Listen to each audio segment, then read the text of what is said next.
Today's workout begins with the dumbbell thruster. For the dumbbell thruster, we're going to have a pair of dumbbells up over our shoulders in the rack position. Back in the dumbbells over the shoulder. Elbows are forward, they're up.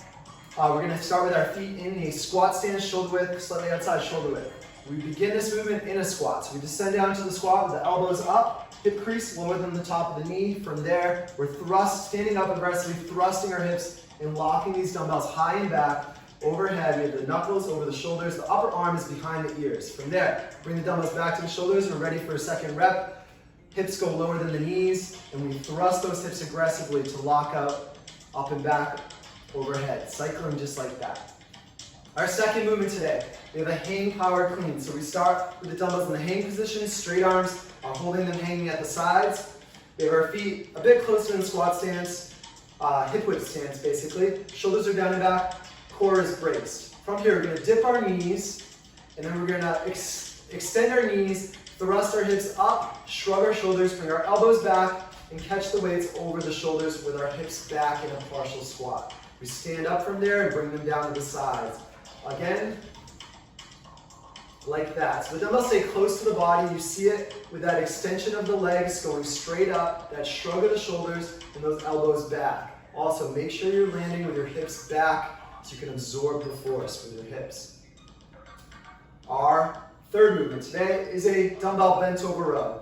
For the dumbbell bent over row, we have our feet hip width apart. We're pushing our hips back into a deadlift position. So we keep our back nice and flat. Our core is braced.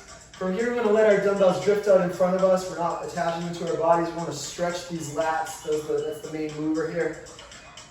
Once we're in this position, we hold this position static, we pull our shoulders down and back, our elbows into our sides, and really squeeze our shoulder blades together. From there, back to straight arms. That's our row. You can see some reps here. Make sure you're keeping a good, strong position, a static position, not losing your back like that, not overarching either. Our fourth and final movement is the burpee. For the burpee, our feet are hip width apart. We push our hips back, we bring our hands down to the floor.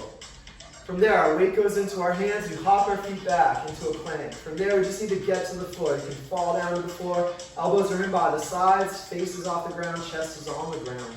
From here, we worm up back to the plank, we jump our feet wide and forward into a squat, and we hop up and touch our hands overhead. Again, in real time, we get down there quick by throwing those legs back, and also hopping them far forward, jumping up. If you need to be quiet in your apartment, you can just step back in your burpee, lay down carefully, and step up. You can go up on your toes, touch your hands overhead. Have a great workout.